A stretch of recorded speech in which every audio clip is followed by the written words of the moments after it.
que esses dias me fez pensar muito em questão a alguns aspectos do nosso ministério, né? Seja ele pessoal, seja ele aí em forma de casal.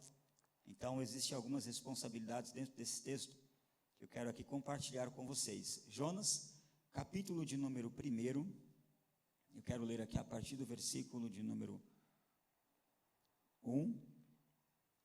Eu vou ler aqui até o versículo de número 7. Jonas, capítulo de número 1, versos de número 1 até o versículo de número 7. Glória a Jesus. Eu quero me apresentar aos irmãos, né, além de amigo do pastor Edivan, e de muito tempo mesmo nós nos conhecemos, apesar que a idade não denuncia para nós, e glória a Deus por isso, né, pastor Edivan? Às vezes surgem alguns cabelos brancos, mas não é que estamos velhos não, irmão.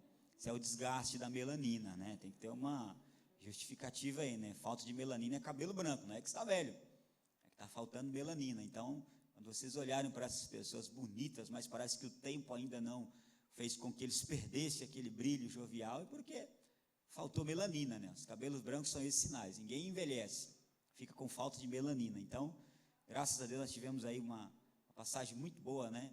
Em tempos atrás, e isso nos levou a este encontro espiritual, e é uma alegria. Vejo o pastor Edivan assim, a gente fica vendo o quanto o ser humano pode evoluir como pessoa, né? Como servo de Deus, sem precisar fazer nada daquelas coisas que a gente fazia anteriormente, porque o prazer da juventude está nisso, naquilo que ele proporciona para as pessoas.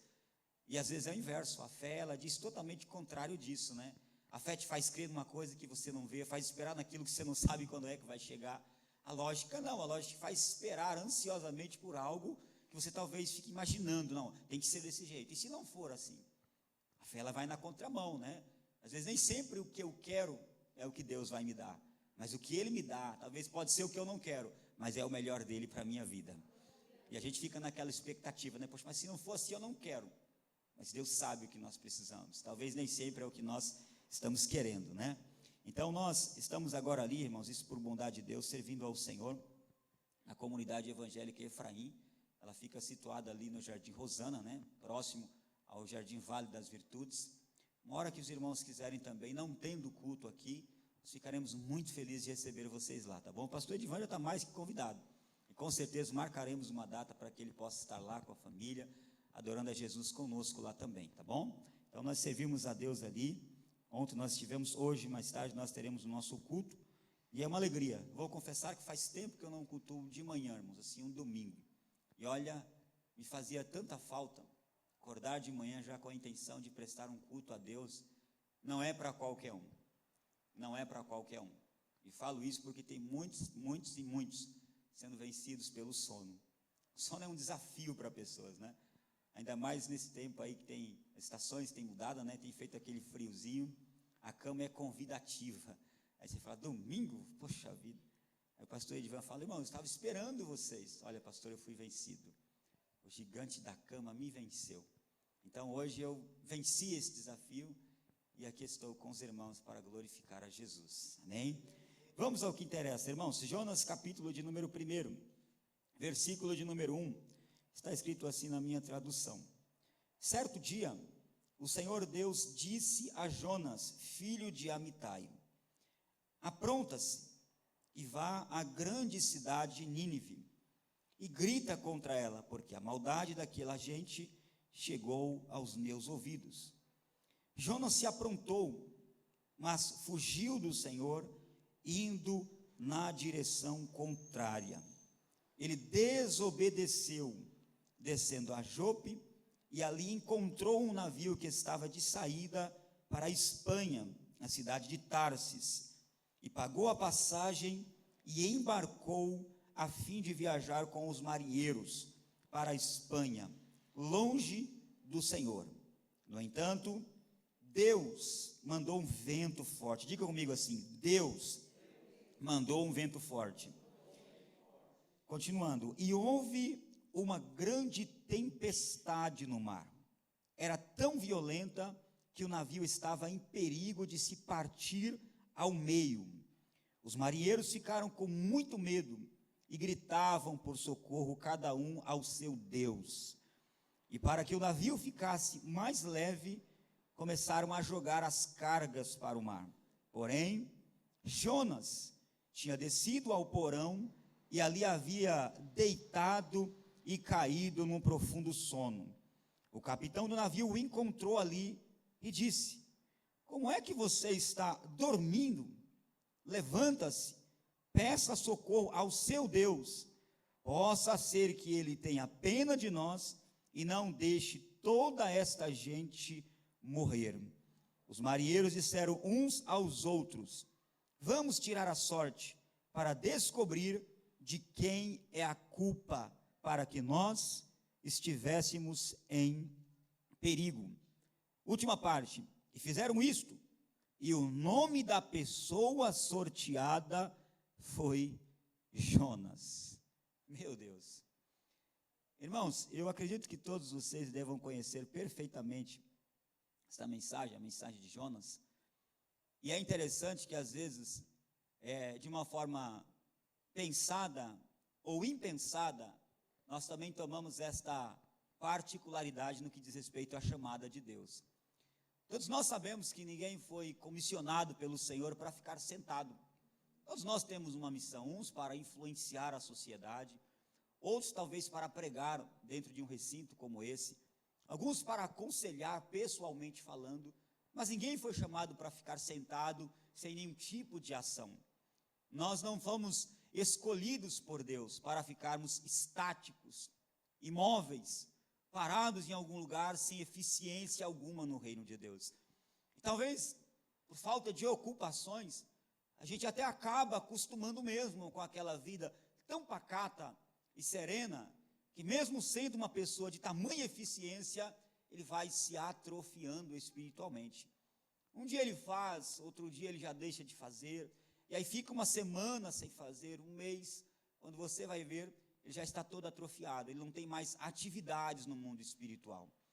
Jonas, como nós conhecemos, segundo o texto bíblico aqui, ele também pode ter sido um profeta no Antigo Testamento, lembrado como um vidente, um homem que havia participado de uma ação tão grande diante de um reino, que ele entrega uma profecia, e esta profecia, diga-se de passagem, ajudou em uma batalha no Antigo Testamento. Mas este a quem nós estamos dizendo aqui em questão, foi o profeta a quem residia na cidade do Reino do Norte em Israel e viveu por volta do século 6 antes de Cristo. O que ele tinha que fazer? Jonas foi chamado para alertar uma cidade, para tirar aquela população do seu estado talvez de inércia espiritual e tornarem a conhecer a ação divina, o que Deus poderia fazer. Eu abro um parênteses aqui e fico a pensar, irmãos, que nós, os seres humanos, temos muitas oportunidades em vida, sim ou não? Todos os dias que passam são oportunidades que nós temos. Quem vai ao trabalho talvez já tenha até feito amizades dentro dos coletivos, o trabalho onde ele trabalha, mas talvez a nossa identidade, de que reino que nós servimos, de que povo que nós pertencemos, ela já foi ofuscada. As pessoas mal sabem quem somos nós, que reino que nós pertencemos, porque ele se atrofiou a tamanho ponto que falar que ele é cristão é uma afronta para ele. Já não consegue mais se identificar como um cristianismo ou como um cristão na sociedade em que ele vive. Ele vive se escondendo, fugindo das responsabilidades a que ele foi dada por Deus. E de repente, alguém passa por um lugar, e eu já presenciei isso, irmãos. Até aqueles crentes mesmo, que são fervorosos, e ele te vê do outro lado, ele ergue a mão e diz: a paz do Senhor, meu irmão. Aí você olha assim: paz, irmão, oh, amém. Vergonhosamente ele não consegue se identificar, porque ele não quer que ninguém saiba de que reino que ele pertence. Jonas foi chamado para alertar essa população sobre um possível e eminente castigo que viria sobre aquela população, caso eles não viessem a se arrepender dos seus atos. É interessante que Nínive era a florescente capital do Império Assírio, um povo bárbaro, e está escrito aqui, olha, em 2 Reis, capítulo de número 19, versos de número 36, acerca desta região ou população. Segundas Reis, capítulo de número 19, versos de número 36, vai falar desta região, a florescente cidade ou capital de Nínive. Segundos Reis, capítulo de número 19 e o verso de número 36, está escrito assim: Então Senaqueribe, rei da Síria, partiu e foi-se e voltou à cidade de Nínive, onde lá ficou tempos. Segundo as Reis 19:36, vai falar que este rei chamado Senaqueribe estava ali observando e residindo em uma cidade que era muito formosa. Para quem não conhece, na geografia bíblica, a cidade de Nínive era uma cidade portuária. Ela recebia costumeiramente alguns navios de pescadores ou de pessoas que iriam comercializar algumas coisas naquela região. Hoje, popularmente falando, era como se fosse a 25 de março. Existe um aglomerado de povos e de pessoas que vão para lá, além de comprar e vender, comercializar, que a gente nem sabe, é uma miscigenação, uma mistura de raças. E quando você anda lá, você olha para a direita, olha para a esquerda, você percebe quanta gente está reunida em um só lugar. E foi assim, irmão, ostensivamente, onde essa cidade, a cidade de Nínive, tornou-se a casa e o rei de Senaqueribe, durante os reinados de Ezequias e de toda a carreira do profeta Isaías. Eu não quero me delongar muito e falar sobre essa situação, mas o que mais me chamou a atenção e me atraiu a visão a esse texto de Jonas, foi a percepção de um profeta que entendia que fora vocacionado por Deus, foi chamado com uma missão e com uma finalidade, mas ele decidiu, ele estava certo, consciente que a melhor coisa era tentar andar na contramão daquilo que Deus tinha para ele. E às vezes nós nos tornamos tão presunçosos e tão orgulhosos que nos esquecemos, irmãos, que a minha falta de percepção com aquilo que Deus me deu para realizar pode colocar a minha casa também em perigo, o meu casamento em perigo, os meus filhos em perigo, o meu trabalho em perigo, a minha igreja em perigo. E toda pessoa que ociosamente tenta fazer isso, ele jamais vai pensar quantas outras vidas estarão em perigo. Já parou para pensar? Talvez a minha falta de posicionamento diante daquilo que Deus tem comigo, pode ser as razões da nossa casa estar sucumbindo, do nosso casamento estar enfrentando alguns problemas que talvez a gente tenha tentado arranjar soluções ou respostas do porquê que está acontecendo isso. Um casal que era tão afinido, uma família que era tão bela, tão unida, agora passando por problemas que a gente diz: Senhor, o que está acontecendo? Qual é a razão de tudo isso?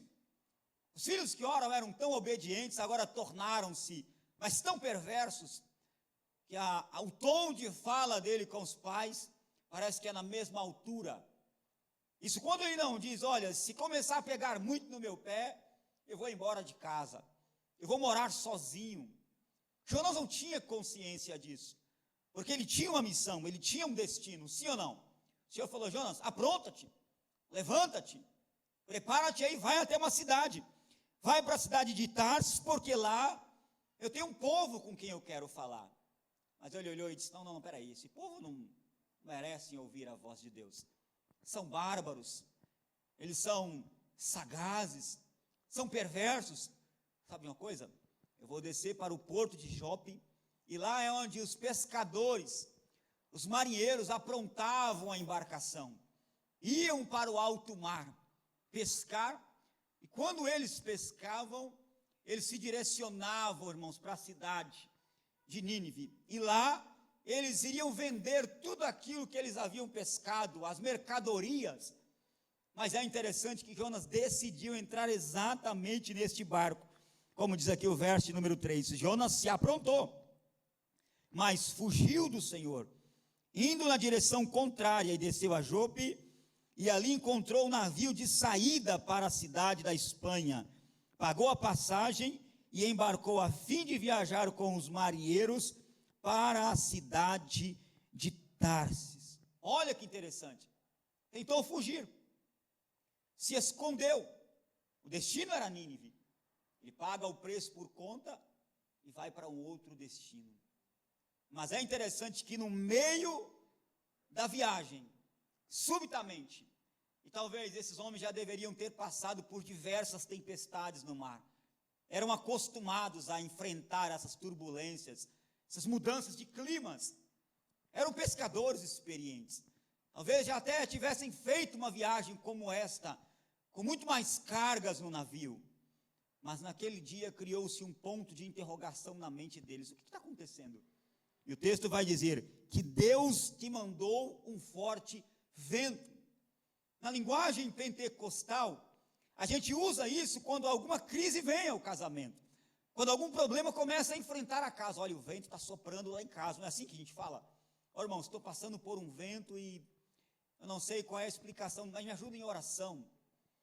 E talvez este vento, quem tem mandado é o próprio Senhor, porque nós entendemos o que Deus quer com a gente, mas eu decidi pagar o preço. É isso que a gente fala também, está pagando o preço, irmão. Eu decidi pagar o preço por conta própria, tendo consciência de que eu não fui chamado para ficar apenas sentado em uma igreja. Eu tenho uma vocação, eu tenho uma chamada, e existem dentro dos nossos recintos espirituais, irmãos, muitas pessoas como Jonas. Eles até entendem que Deus chamou ele para impetrar louvores ao Senhor, mas ele decidiu ficar calado, emudecer-se por conta própria. Tem pessoas que Deus chamou como um arauto para pregar a mensagem, mas eles decidiram por conta própria emudecer-se, ficarem calados. E aí o vento começou a soprar. E este vento às vezes sopra contra a embarcação, que balança o casamento, balança a criação dos filhos, balança o trabalho. Irmãos, às vezes dá até uma turbulência dentro da igreja onde nós congregamos. E a gente fica a pensar, o que está acontecendo, pastor Edivan? A igreja nunca passou por essa situação que nós estamos enfrentando. É porque talvez tenha alguém tentando esconder aquilo que Deus o designou para fazer. E eu vou lhe dar um conselho espiritual, irmãos, não tente fugir da presença de Deus. Porque a Bíblia Sagrada diz que os olhos do Senhor passam sobre esta terra todos os dias, procurando aqueles em quem o coração é totalmente dele. Deus não quer ninguém em partes, Ele nos quer por completos. E se Ele nos chamou para uma obra, tenha certeza, esta obra terá resultados favoráveis. Mas quando decidimos andar na contramão, aí vem, irmãos, as consequências. Hoje, uma colocação de um trânsito, quando nós infringimos aí as leis de trânsito, nós somos infracionados, sim ou não? Nós tomamos algumas penalidades. Passar no farol vermelho não é uma infração grave. Além de pontos na CNH, também é passivo da apreensão do veículo, dependendo da gravidade. E no mundo espiritual é a mesma coisa, senhores. Quando nós cometemos alguns delitos, quando nós infringimos as leis espirituais, entendendo o que Deus tem conosco, nós vamos atravessar alguns problemas. Jonas decidiu fazer isso, pagou o preço, e ele disse, agora eu vou me esconder do Senhor, ninguém vai me ver aqui. Vou entrar no porão, e aqui para nós, irmãos, lá em casa tem um porão, e é interessante que no porão a gente só coloca aquilo que não tem mais utilidade, sim ou não? Às vezes um armário que quebra um pé e não dá para usar, você pega, põe lá no porão, depois a gente dá um jeitinho. Uma viola que de repente quebrou as cordas, você não quer mais ter trabalho com ela, põe lá no porão, depois a gente vê se vai vender, se vai jogar fora, se vai doar, enfim. Algumas coisas que não vai tendo mais utilidade como antes, você vai jogando no porão. E Jonas talvez, irmãos, de uma forma tão imprecisa, estava dizendo isso.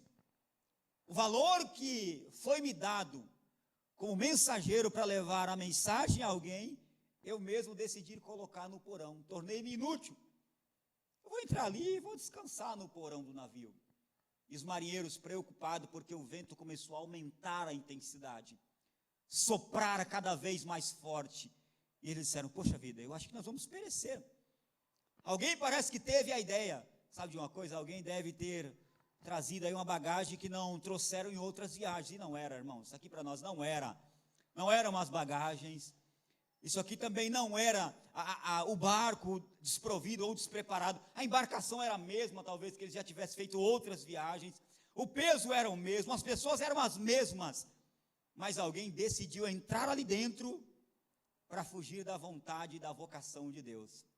Que perigo! E quando ele entra, Deus falou assim: eu vou mandar um vento. E é interessante que eles não soltaram a âncora. O barco parou subitamente, não ia para frente nem para trás. O leme não virava para a direita nem para a esquerda. O barco ficou inerte, travou. Não fazia mais nada, não tinha nenhum movimento. E Maria disse: e agora? O que vai acontecer? O que nós vamos fazer? Vamos lançar sorte. E eles começaram a lançar sorte, cada um clamando ao seu Deus. Imagine que guerra, situação difícil. É mais ou menos como este ato que está acontecendo no nosso país hoje. Entrou uma situação que levou a igreja a ficar acuada, coagida, e de repente as pessoas começaram a clamar: Senhor, ajuda o Brasil, ajuda o mundo, ajuda a população. Mas se nós entendermos bem, talvez, irmãos, existem diversos Jonas por aí. Porque Deus não se enganou quando chamou nós. Ou será que há engano nos planos de Deus? Em João capítulo 15, verso 6, ele disse: não. Ele falou: não fomos nós que escolhemos a Deus, porque se fosse, era muito fácil. Eu trocaria quando estivesse insatisfeito, sim ou não? Ah, não gostei desse Deus, então vou deixar ele de lado, vou escolher outro. Mas não foi assim, irmãos. João 15, 16 diz: não fostes vós que escolhestes a mim, pelo contrário, foi eu mesmo, o Senhor, que escolhi a vós, e vos dei um nome, vos santifiquei, te trouxe para mim, para que onde quer que eu vos enviar, vocês vão e deem frutos. Parece que as pessoas decidiram, dizendo: não. Quantos cristãos nós já conhecemos aí, irmãos, que tinham uma atividade? Eu fico triste porque, pastor Edvan, eu conheço muitos que hoje olham e usam talvez algumas amuletas espirituais. Ah, irmão, eu já trabalhei muito para o Senhor, então acabou a sua missão? Vamos orar então para o Senhor te recolher e levar para a eternidade. Ele disse que eu já fiz muita coisa para o Senhor. Mas enquanto estivermos aqui, irmãos, ainda há a possibilidade de um trabalho para o reino de Deus. Ah, irmão, já preguei muito, já cantei muito, agora eu quero descansar. A terra não é o lugar de descanso da igreja.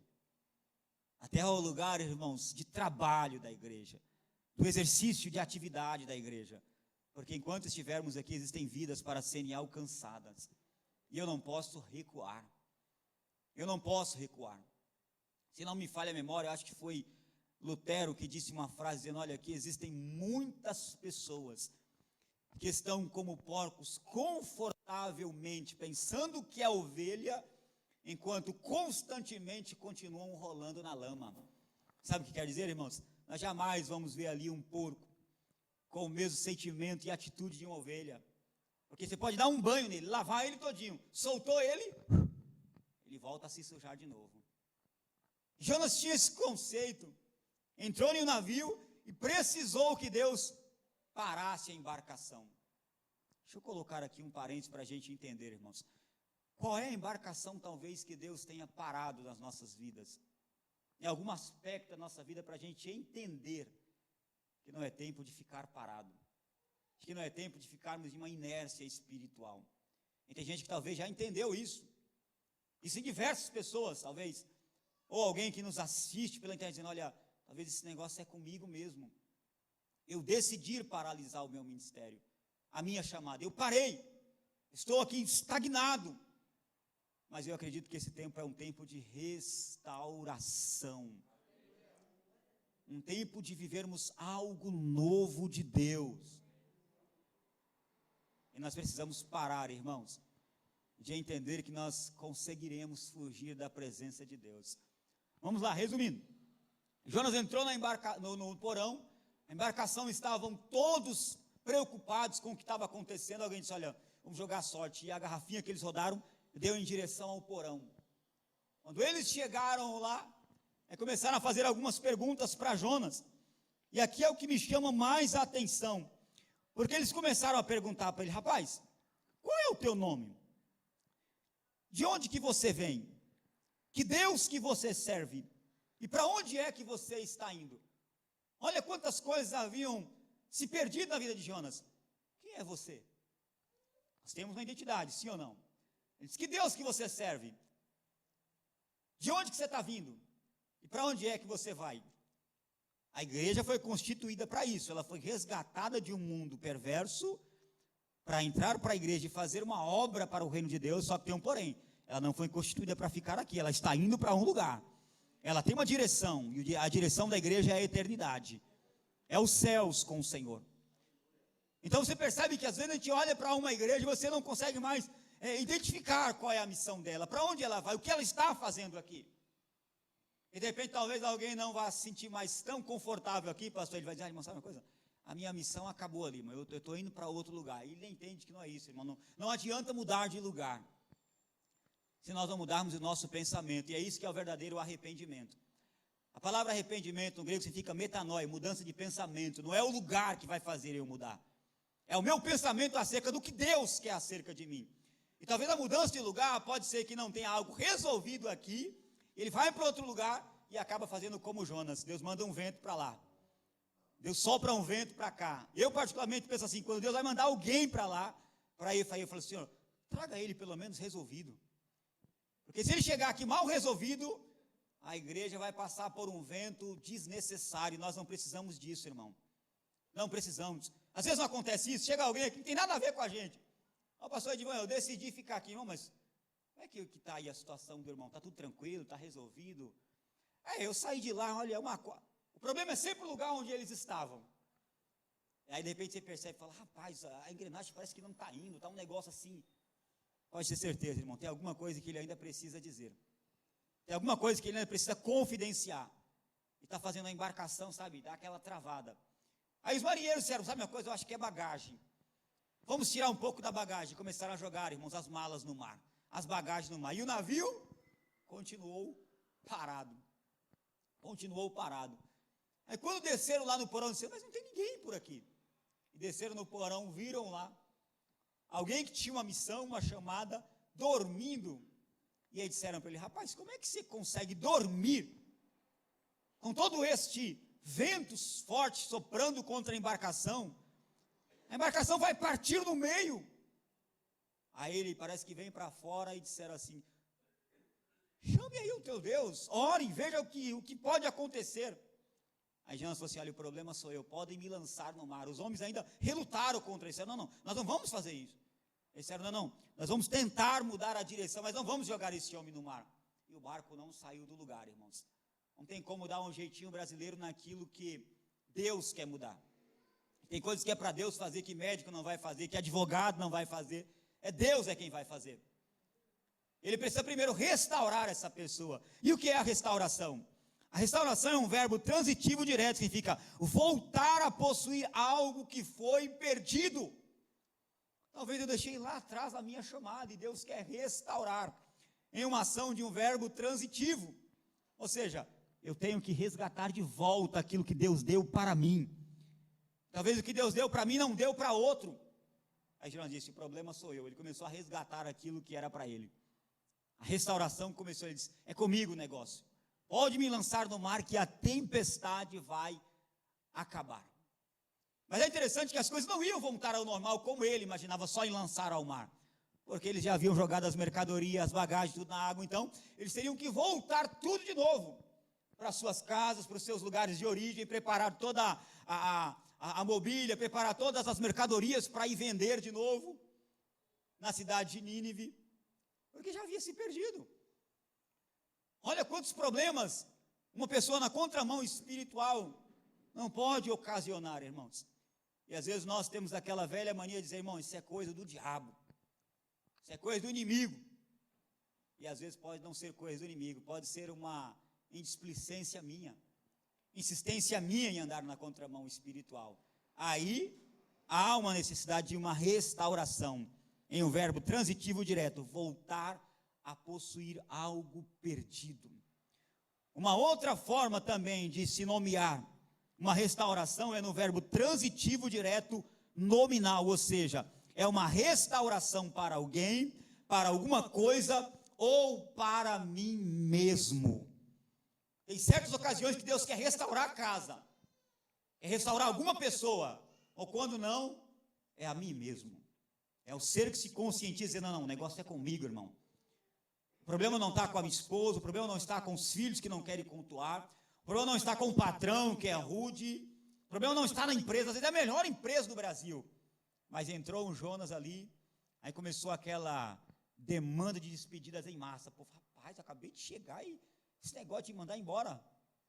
Igual a Volkswagen aí no Brasil, quantos anos não estar aqui, irmão? Mas de repente, não sei, entrou um Jonas lá, tentando fugir de Deus, olha, o negócio está feio. E o povo está colocando problema na presidência da república, está colocando no governo, no Senado, no STJ. E talvez o problema não seja esse. O problema seja nós que decidimos andar na contramão espiritual. Porque nós temos uma identidade.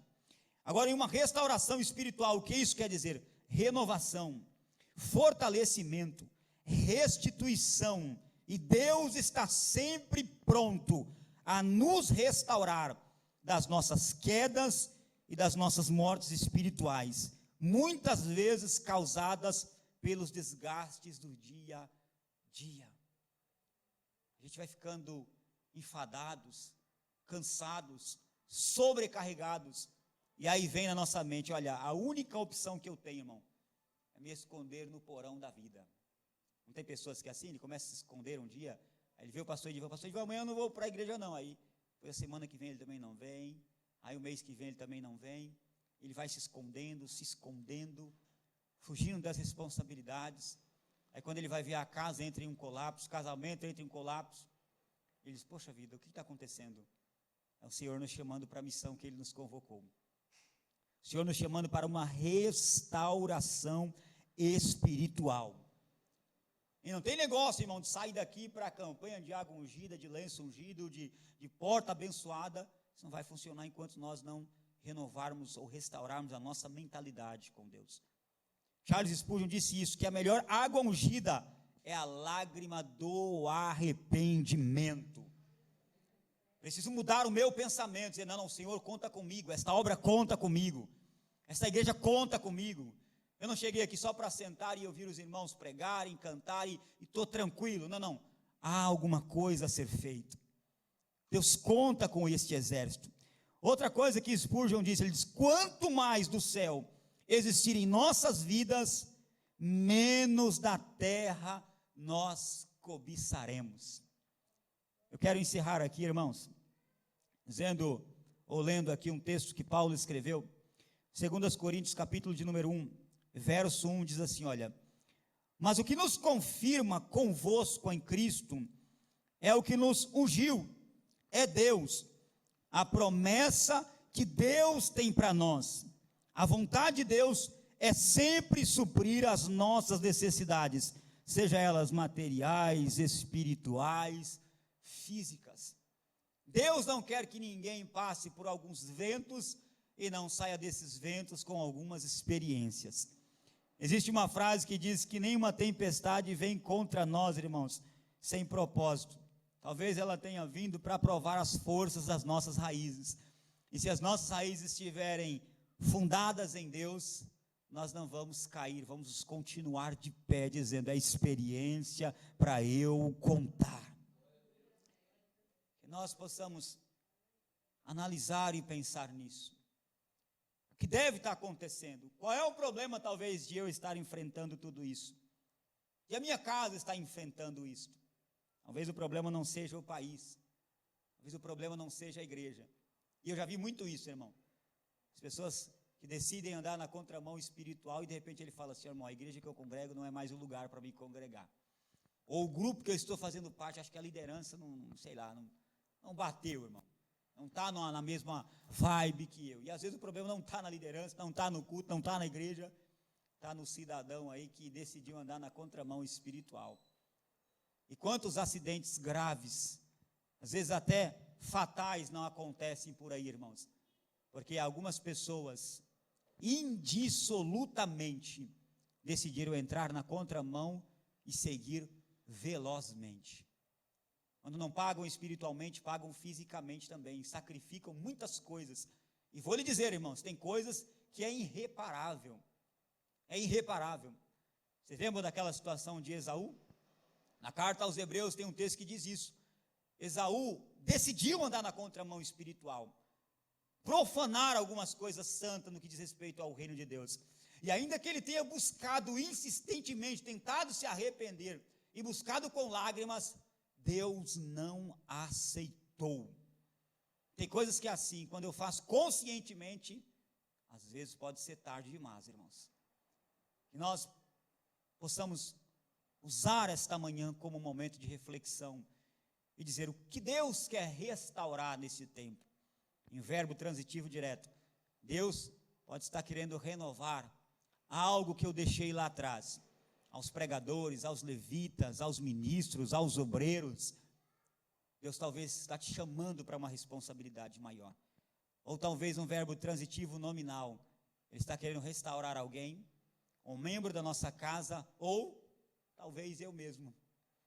Às vezes eu acho que o problema está com alguém e Deus quer renovar a mim, dizendo: Senhor, se é comigo, então transforma a minha vida, o meu ministério, a minha chamada, porque eu não quero andar por aí, irmãos, sem identidade, sem destino e sem um paradeiro, porque nós temos um nome, temos um destino e estamos indo militando a uma terra que Deus preparou para nós, para esta igreja. Você que pode, irmãos, aplauda o Senhor Jesus aí. Pastor Edivan, obrigado. Deus abençoe, irmãos. Eu rogo a oração de vocês, tá bom? Continue orando por nós, pela nossa vida, pelo nosso ministério. Então fica aqui a minha gratidão. Deus abençoe, pastor Edivan. Muito obrigado.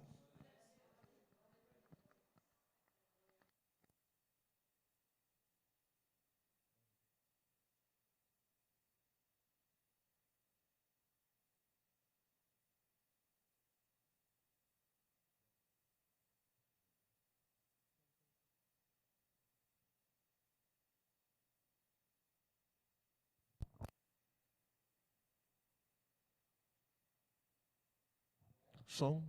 Amém? Glória a Deus. Irmãos, fica de pé no nome do Senhor Jesus. Vamos dizimar agora, vamos ofertar na casa do Senhor, amém? Em nome de Jesus. Se eu falar alguma coisa agora, fui impactado, amém? Quero deixar uma palavra para você. Mateus 6:33. Né? Buscai, pois, em primeiro lugar o reino, o seu reino e a sua justiça, e todas essas coisas vos serão acrescentadas. Feche seus olhos. Você que trouxe sua oferta ao Senhor, você que já ofertou ao Senhor, feche seus olhos, apresente sua oferta ao Senhor, em nome do Senhor Jesus Cristo. Pai, obrigado por esta manhã, poder ouvir esta palavra que vem do centro da tua vontade e poder estar disposto a trabalhar ela em nossos corações e também em minha vida, Senhor. Pai querido, nesse momento vamos ofertar ao Senhor, que a nossa oferta possa ser um cheiro suave e agradável ao Senhor, que possamos estar dispostos, Senhor, a entregar nosso dízimo, Senhor, de bom coração, alegres, porque esta manhã o Senhor nos trouxe com muita alegria para te louvar e te engrandecer. Sentimos tão forte a tua presença neste lugar. E continuamos a sentir a tua presença, Senhor. E o Senhor vem nos consertando. E o Senhor vem nos chamando, nos disposicionando para crescermos diante do Senhor. Como é bom estar na sua casa. Como é bom ouvir a tua palavra. Senhor, aceita nossas mãos, a nossa oferta, que ela seja agradável, que ela traga suprimento, Senhor, que ela seja abençoada esta casa, no nome do Senhor Jesus Cristo. Cada pessoa sua vida separou.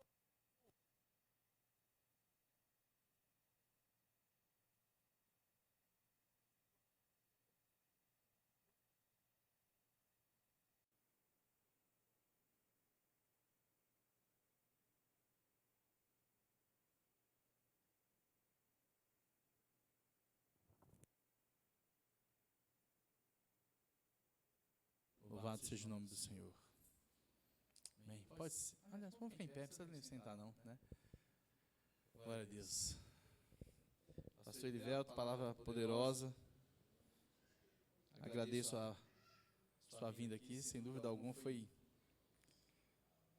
Deus, né, que te trouxe aqui, não há dúvida alguma. Amém? Felicidade muito grande. Amém? Vamos cantar esse louvor ao Senhor.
essa manhã. Obrigado pela tua palavra, Pai. Obrigado pela unção do teu Espírito que nos envolve. Obrigado por tudo que o Senhor tem feito, por edificar as nossas vidas. Nós te damos graças. Aleluia. Obrigado, Pai.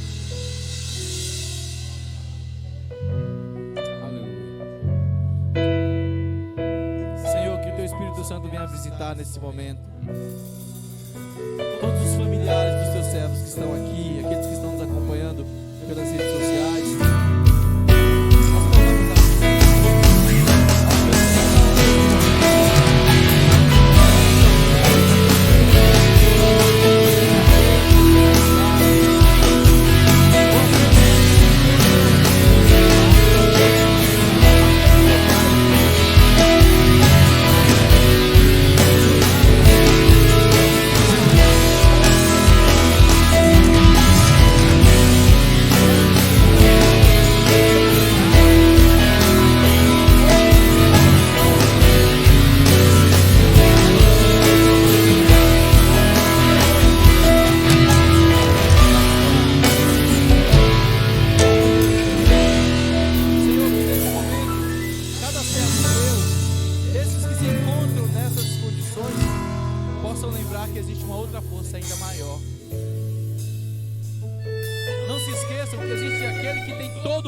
Santo, edifique a tua igreja. Eu te peço, não apenas pelos irmãos que fazem parte aqui da igreja, mas aqueles que fazem parte de outras igrejas também. O corpo de Cristo, a igreja de Cristo, a comunidade da fé. Senhor, que nesse momento o Senhor fale com cada um. Que o teu Espírito Santo visite cada coração, Senhor. Cada um daqueles que um dia fizeram um voto com o Senhor, entregaram a sua vida para Ti, e que de repente, diante de circunstâncias, tenha permitido o rompimento nessa comunhão dele contigo, e que de fato talvez não está ciente das consequências que tudo isso pode causar. Então, meu Pai, nós clamamos a Ti, nos ajude a não permitirmos mais que outra orientação, além daquela que vem do céu, norteie a nossa maneira de viver. Nós te pedimos e te agradecemos em nome de Jesus. Amém e amém. Amém? Aplauda o nome do Senhor. Glória a Deus. Queria que você se sentasse só mais um minutinho.